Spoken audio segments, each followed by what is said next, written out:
que eu participo assim do... Participo não, né? Eu recebo, né, os estudos do grupo, né? De uma igreja que eu participava antes, né? Então, vamos falar, ouvir tudo reter o que é bom, né? Então, sempre eu estou participando. E esse mês eles estão fazendo a leitura de Provérbios, né? Então, cada dia, um capítulo de Provérbios, né? E aproveitando e estou lendo junto, né? E realmente, assim, você começa a ver a sabedoria, né? Que é manifestada nesse livro, né? Realmente a gente tem que reconhecer que Salomão foi agraciado realmente pela unção do Pai, né? São coisas tremendas que a gente pode verificar ali e realmente não é de homens, né? E a gente vê claramente que essa sabedoria, ela, vou dizer, ela é mais do que uma palavra, né? Ela é personificada, né? Ela é personificada. É E verdade. eu queria, assim, ver o Provérbios 8, né? A gente está lendo junto alguns versículos. Acho que é bom a gente estar aprendendo juntos. Acho que tem muita coisa interessante aqui. E eu tenho visto alguns vídeos também de alguns outros cristãos, né, que têm se levantado hoje em dia, né? O Ronaldo, semana passada, já citou um, né? Ou alguns, né? Que ele tem acompanhado. E são pessoas que também têm, vamos dizer assim, rompido algumas barreiras naturais, né?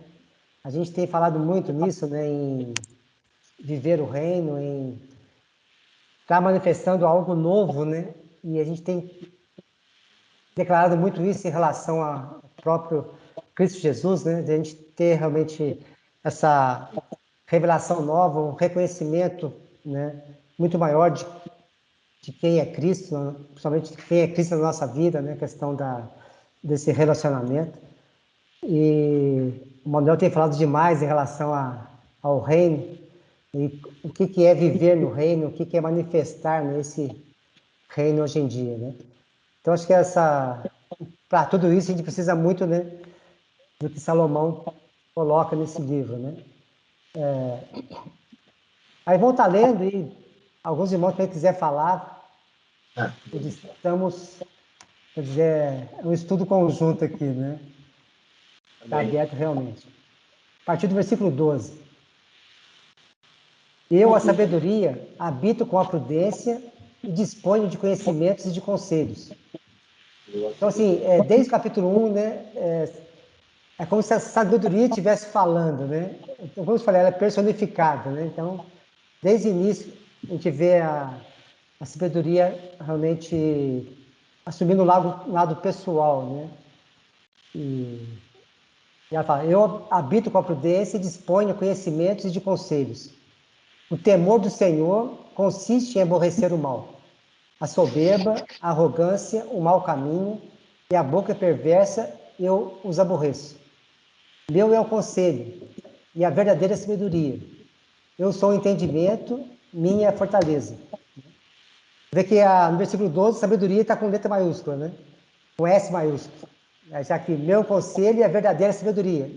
Já está com S minúsculo, quer dizer, já diferenciando a personificação da sabedoria, né, do termo, né, sabedoria. Então é mais do que nós falamos algumas reuniões atrás, né? O que é a sabedoria? Nós temos o conhecimento, né? Temos o entendimento daquele conhecimento e temos a sabedoria, que é a aplicação do conhecimento, né? Quer dizer, eu tenho conhecimento, eu vou entender aquilo que eu conheci e depois eu vou aplicar isso no dia a dia, eu vou pôr em prática, né? Que seria a sabedoria, né? Então aqui fala de uma verdadeira sabedoria, né? E fala também do entendimento. Ó. Meu é o conselho e verdadeira sabedoria. Eu sou o entendimento, né? Minha é a fortaleza. Engraçado que eu sou o entendimento, também com E maiúsculo, né? Eu também sou o entendimento. Por meu intermédio, reinam reis, e príncipes decretam justiça. Por meu intermédio, governam os príncipes, os nobres e todos os juízes da terra. Eu amo os que me amam. Os que me procuram me acham. Riqueza e honra estão comigo. Bens duráveis e justiça. Melhor é o meu fruto do que o ouro refinado. E o meu rendimento é melhor do que a prata escondida. Ando pelo caminho da justiça, no meio das veredas do juízo, para dotar de bens os que me amam e lhes encher os tesouros. Aqui, assim, é muito interessante essa parte, né? Que a gente pega, assim, principalmente que eu falei desses cristãos que estão se levantando muito hoje em dia.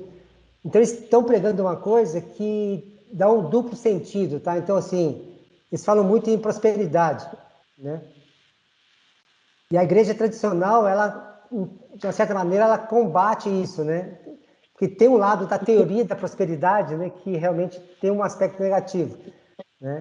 E as pessoas, muitas igrejas hoje pregam, né, contra essa teoria da prosperidade, como se nós estivéssemos na vida aqui buscando a prosperidade, sendo que a Bíblia fala que nós temos que buscar o reino e na verdade, é o caminho curto, é o caminho de sofrimento, né?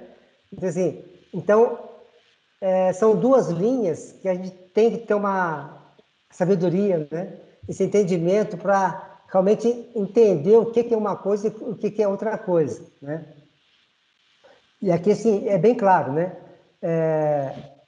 Eu amo os que me amam e os que me procuram me acham. Riquezas e honra estão comigo. Bens duráveis e justiça, né? Melhor é o meu fruto do que o ouro refinado. E o meu rendimento é melhor do que a prata. Quer dizer, então, ao mesmo tempo que ela fala que riquezas e honra estão comigo, né? Fala que o rendimento da sabedoria e do entendimento é melhor do que o ouro da prata, né? Lá, ando pelo caminho da justiça, no meio das veredas do juízo, para dotar de bens os que me amam e encher os tesouros. Novamente, né? Mas se eu busco, eu vou ter novamente bens e tesouros, tá? Então, assim, como que eu vejo hoje assim, essa questão da prosperidade? A gente não pode dar aquilo que a gente não tem, né? A gente não pode dar aquilo que a gente não tem. Então, aqui nós somos reis, né? E com ele reinará um rei, com ele reinarão príncipes. Então, Deus está levantando pessoas para o quê? Governarem sobre os povos, né? Para trazer, como diz, para serem cabeça e não cauda. Quer dizer, a riqueza, né, os bens, acho que são uma consequência de uma vida subordinada à sabedoria divina, né? Nós não podemos, assim, olhar a riqueza como algo ruim, algo do mundo, né? E nem desejar isso, né?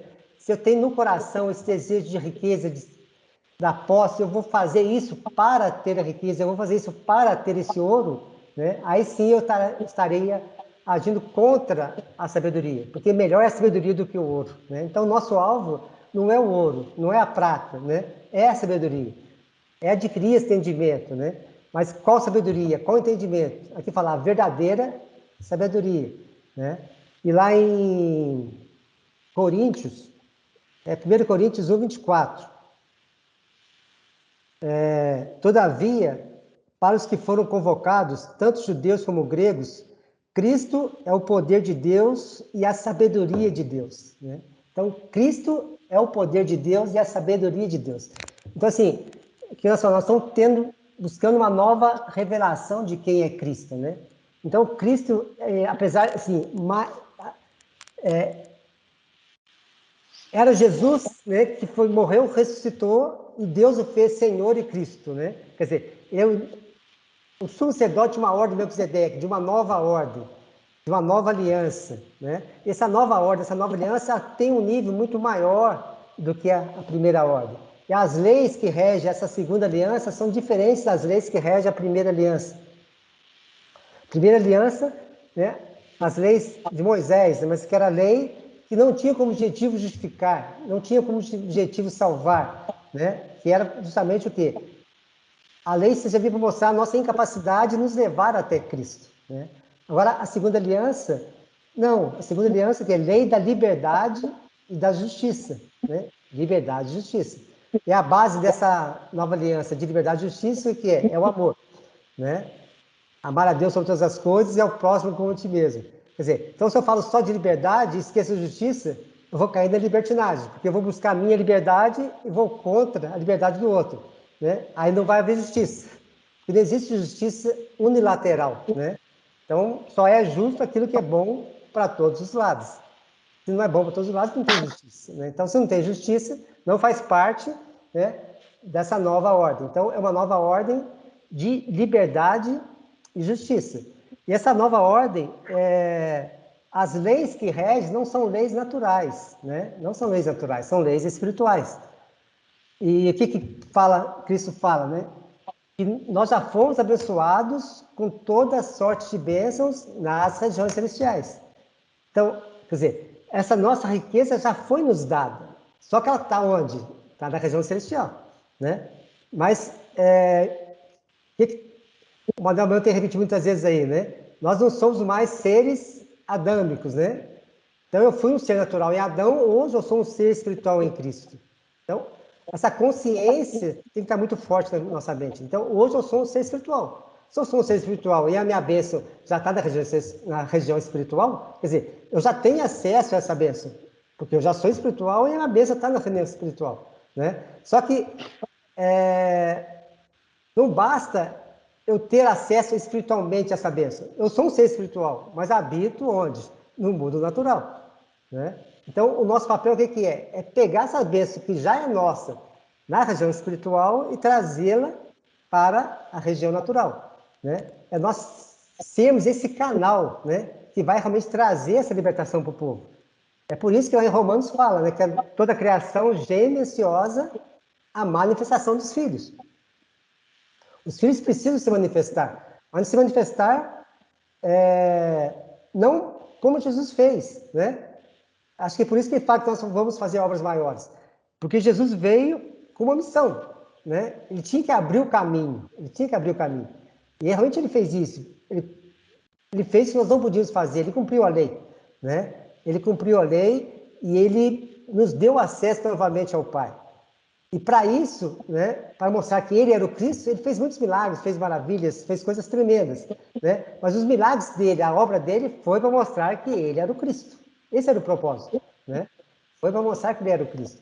Agora, as obras de hoje, nós estamos fazendo, não é mais para mostrar que Jesus é o Cristo. Isso ele já mostrou. Nós não temos mais que provar, né, que ele é o Cristo.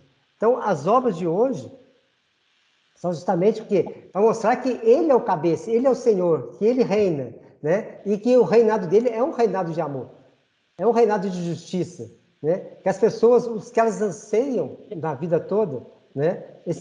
Essa carência que as pessoas têm dessa intimidade com o Pai, a carência de amor, de afeto, vamos pôr assim, fraternidade mesmo, dessa convivência, né, de paz com as pessoas, elas podem encontrar hoje em Cristo, né? Então, assim, o mundo hoje está muito carente, né, desse relacionamento. Por quê?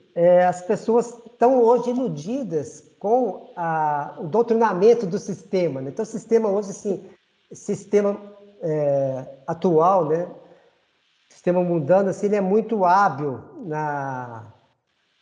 no convencimento das pessoas, né? Então, realmente, há todo um trabalho na mídia, em todo lugar, desde as escolas, né? Começa nas escolas, desde criancinha, né? Já somos bombardeados com essa questão, que nós já somos preparados para sermos servos, né? Então, o nosso ensino hoje, ele não prepara empreendedores, não prepara pessoas para serem vitoriosas, para serem vencedoras, né? Prepara pessoas para serem bons escravos, né? Então, desde pequeno, você começa a trabalhar, né, para estudar bastante, para poder passar no vestibular, para entrar na faculdade, para trabalhar numa grande empresa, né? Então, assim, nós somos direcionados a isso. E, se eu trabalhar bem, se eu fizer uma boa faculdade, se eu conseguir um bom emprego, eu vou me dar bem na vida, aí eu vou trabalhar bastante, né? E depois de 30 anos eu vou conseguir me aposentar, aí eu vou conseguir aproveitar de tudo isso que eu fiz, né? Quer dizer, é uma vida de esforço, de esforço, de esforço, para no fim da vida eu conseguir aproveitar alguma coisa. E tudo que começa a combater isso, toda a teoria que surge, né, para ir contra isso, ela é combatida, né? E quando você começa a falar em coisas realmente diferentes, né, que contraria o que o sistema está falando, a primeira coisa é que nós somos loucos, né? É que nós somos loucos. Ou que nós somos negacionistas, né? E várias outras coisas. Mas o interessante é que Paulo mesmo fala isso, né? Que a sabedoria do homem é loucura para Deus, e a sabedoria de Deus é loucura para o homem, né? Quer dizer, são coisas opostas, não tem como. As coisas espirituais só se discernem espiritualmente. Não tem como eu pegar algo que é espiritual e tentar convencer alguém que é natural. Então, se ela não conseguir pensar em termos espirituais, ela não vai entender. E tudo que eu falar vai ser loucura. Você está louco. Isso não existe, né? Isso não existe. Isso é loucura. E realmente, é loucura se eu agir naturalmente falando, tá? Mas nós somos seres espirituais, né? Então, se eu tenho um objetivo espiritual, eu não posso querer compartilhar e querer o apoio de alguém natural, né? Se eu pego o meu objetivo que é espiritual e apresento alguém natural, as pessoas não vai acertar, não vai aceitar, não vai concordar, né? Por quê? É loucura, e realmente é loucura, tá? Mas o que o Pai está nos chamando é justamente para sermos esses loucos, né? Ele mesmo fala que escolheu as coisas loucas do mundo para, né, confrontar as sábias, né, as sábias do mundo, tá? Então, assim, o que eu vejo hoje em dia é que o Pai está nos levantando justamente isso, né, para fazer loucuras, né? Mas que loucura que é essa? Quais são essas loucuras que o Pai está falando? Primeira coisa que eu vejo assim muito forte, né? Você pega os princípios espirituais, né? Se alguém quer receber, o que tem que fazer? Dar, né? Se alguém quer ser o primeiro, seja o último. Se alguém quer ser servido, sirva, né? Se alguém quer viver, morra, né? Quer dizer, é contrário, é bem contrário, o processo é diferente, né? O processo é diferente. Quer dizer, então, assim, pelo sistema natural, eu tenho que estudar muito, tenho que dedicar muito, eu tenho que me sacrificar bastante, como o pessoal fala, né? 95% de suor e 5% de expiração e sem desesperação, né? Quer dizer, tem que expirar muito e pouca expiração. Quer dizer, vai ser 5% só de inspiração, os 95% é expiração. Quer dizer, eu tenho que me esforçar em muita coisa para conseguir chegar a algum lugar. Só que espiritualmente não, né? A gente já vê muito isso aqui na questão da sabedoria. Que tanto é do Pai o querer quanto o realizar, né? Tanto o querer quanto o realizar. Quer dizer, então a riqueza, ela está onde? Está no meu esforço? Não está. Ela está onde? Está na sabedoria, né? Eu amo os que me amam e os que me procuram me acham. Riqueza e honra estão comigo, bens duráveis e justiça, né? Então a riqueza não está no meu esforço. A riqueza não está no final de uma vida de trabalho, né? Não, parte de um pouquinho do bem, vamos dizer assim, pode estar. Eu vou fazer muito, vou sacrificar muito, eu vou ter. E muitas pessoas conseguem ter uma certa estabilidade, conseguem adquirir realmente bens naturais, trabalhando e servindo, né, e fazendo muita coisa. Mas a promessa divina, ela não depende disso, né? Ela não depende disso. Ela não depende desse esforço natural, eu não tenho que me matar para fazer isso. Não, né? Quer dizer, a gente tem que aprender hoje aquele versículo de Salmo, né? Aquietai-vos e saber que eu sou Deus, né? Aquietai-vos e saber que eu sou Deus. Então, o meu esforço hoje, né, é descansar, né? Contraditório, né? O meu esforço é descansar em Deus, né? Eu saber que Ele tem um propósito. E o que é interessante, né, que fala que nós somos chamados, né, em Cristo Jesus para fazer as boas obras que Ele preparou desde a fundação do mundo, né? Quer dizer, então a obra que nós temos que fazer já está preparada desde a fundação do mundo. Eu não tenho que me preocupar em me preparar, em me esforçar, ou, sei lá, gastar dias e dias me esforçando naturalmente falando para fazer algo, né, para prosperar, sendo que o Pai já preparou. O Pai já preparou. Então, aí sim, por isso que eu preciso da sabedoria, por isso que eu preciso do entendimento, né? Para saber, Pai, eu estou aqui, né? Eu estou aqui para fazer a tua obra. Eu sei que tu tens uma obra que foi preparada para eu fazer, né? E essa obra que ele preparou para eu fazer, só eu que posso fazer. A obra que ele preparou para cada um de vocês, cada um tem que fazer, né? Cada um de nós foi preparado para um propósito. E se eu não fizer, vai ficar vago. Vai ficar vago esse trabalho, né? Então, cada um de nós tem esse chamado. Cada um tem essa obra, né, para ser feita. Mas ela só vai ser feita quando? Quando eu tiver o quê? Alinhado com a sabedoria de Deus, que é quem? Cristo, né? Como a gente viu lá em Coríntios. Então, se eu estou em Cristo, né, eu estou na sabedoria. E eu vou conseguir fazer essa obra que ele está preparando. E, assim, o que é mais importante, a gente ter esse conhecimento. E essa obra é uma obra de abundância, né? Eu vim para que tenham vida e vida em abundância.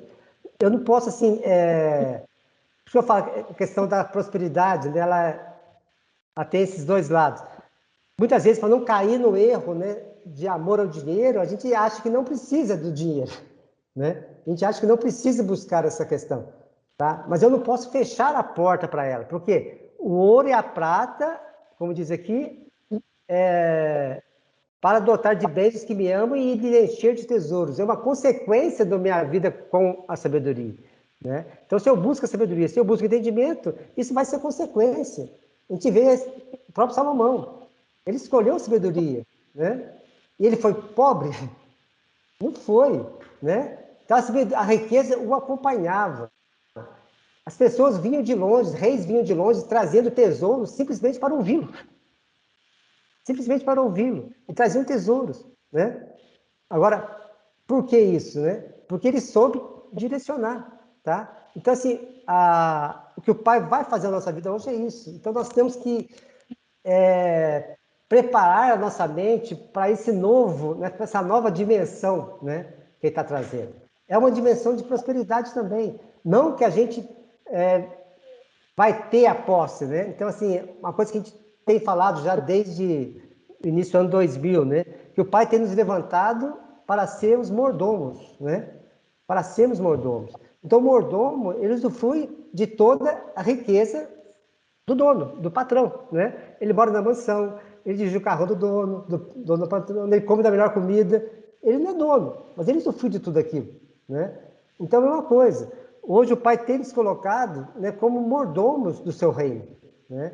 E o seu reino não é um reino de pobreza, né? É um reino de prosperidade, é um reino de liberdade, né? Então, assim, tudo isso que o Pai nos deu é para nós pessoalmente? Não, mas é para os filhos e para abençoar aqueles que estão ao nosso redor. Transformar-vos para a renovação da vossa mente, né? Como diz lá em Romanos 12, né? Para experimenteis qual seja a boa, agradável e perfeita vontade do Pai.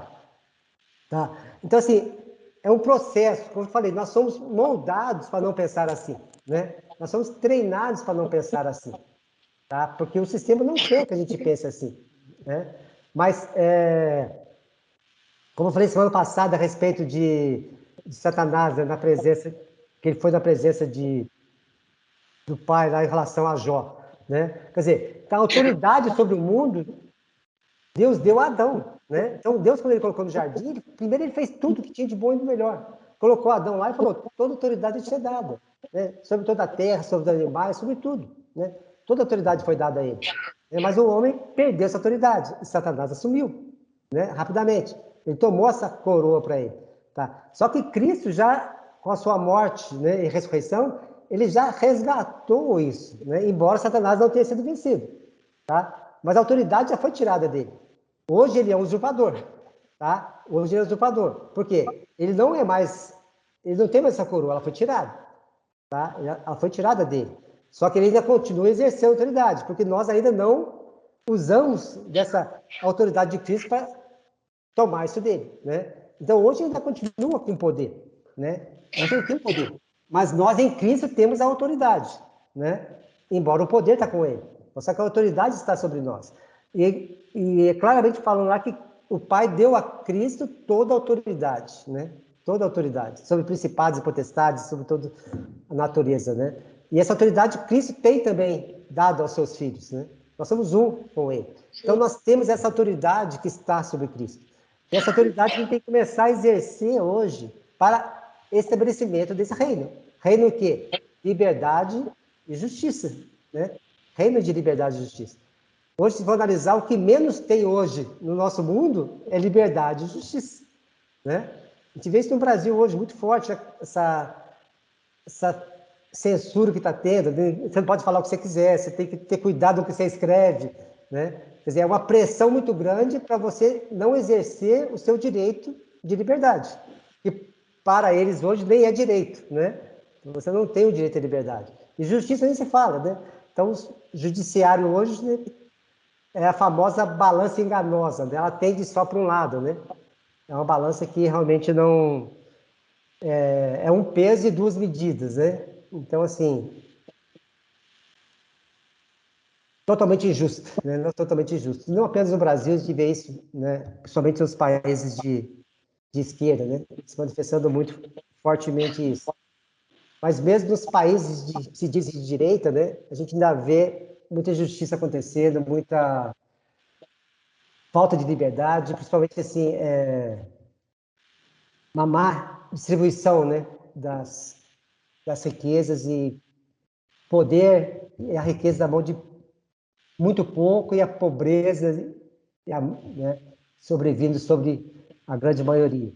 Mas vai ter nos levantado hoje, né, justamente para começar a quebrar essa questão. Então, por isso que eu falo que as obras hoje são diferentes da época de Jesus, né? Então, hoje, assim, não basta hoje a gente sair curando enfermo, né? A gente não basta sair curando enfermo. Por quê? A questão dos ministérios, né? Jesus foi o quê? Nossa reconciliação em espírito, né? Então, nós fomos reconciliados em espírito através de Cristo. Tá? Então, hoje, em espírito, eu tenho já livre acesso ao Pai. A inimizade que existia foi tirada, né? Então, hoje, nós estamos na obra de quê? Do Espírito Santo. E qual que é o trabalho do Espírito Santo? É o trabalho da nossa alma, né? Então, o foco hoje é a alma, não é o corpo, né? O foco é a alma, não é o corpo. Então, se eu primeiro curo uma pessoa e não muda a sua alma, não vai adiantar, né? A questão hoje, né? Para ver os psicólogos de plantão.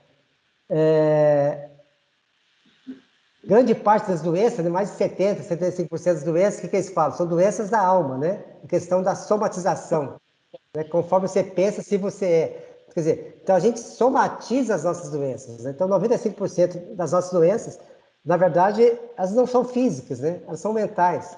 Né? Então, se uma pessoa tem um comportamento ruim, né? Uma pessoa ansiosa, né? Preocupa demais a conta, aí tá com problema lá de gastrite e tal, né? Ah, tá com gastrite, tá. Então, vou orar, você vai ser curado da gastrite. Mas a pessoa continua ansiosa, continua preocupada, continua com tudo. O que vai acontecer? Vai voltar a gastrite. Não resolveu o problema? Né? Não resolveu. Quer dizer, então não basta curar o corpo. Então, o processo agora é curar a alma. Né? É o trabalho do Espírito Santo. E como a gente vai curar a alma de uma pessoa? Né?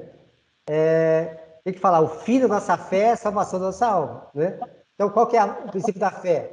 É crer, né, algo que não se vê. Né? E qual que é essa meta? É nós estarmos em Cristo, nosso alvo. Né? Então, esse processo de endeusamento, nós temos um em Cristo. Quer dizer, então, nós sempre mostramos para as pessoas que a verdadeira cura está onde? Está onde há realmente saúde, né? Então, onde que há realmente saúde? É no corpo de Cristo. No corpo de Cristo não há doença, né? No corpo de Cristo não há traumas. No corpo de Cristo não há nada que venha nos contaminar, né? Se alguém está em Cristo, o diabo não lhe toca, não é isso? Quer dizer, então, o meu processo hoje é de me incorporar, né? De corpo e alma, literalmente, em Cristo. Eu estar conhecendo do que eu sou nele. E é que é nele que eu vou ter acesso a todas essas bênçãos que ele tem reservado para nós, né? Então é isso que nós precisamos, que as pessoas precisam ver a gente, né? Até não sei se essa semana passada, um versículo eu achei interessante, um comentário achei interessante, né? Então nosso papel hoje é evangelizar, mesmo que para isso, né? Mesmo que seja necessário a gente falar, né? Então, o meu processo é evangelizar, mesmo que seja necessário a gente falar. Quer dizer, então, mesmo não falando, eu tenho que evangelizar. Se for necessário falar, eu vou falar, tá? Mas eu tenho que evangelizar como? Através da nossa vida, né? O Paulo tem colocado aí nas mensagens, né? Manuel também, das cartas vivas, né? Somos cartas vivas, somos as novas Bíblias, né? Então as pessoas não têm que falar da Bíblia, as pessoas têm que ler em mim, né? Elas têm que ler no meu dia a dia, realmente, o que Cristo tem falado. Essa prática, né, tem que ser realmente vista em nossos corações. E como nós vamos adquirir isso, né? É justamente através da sabedoria que o Pai tem nos dado.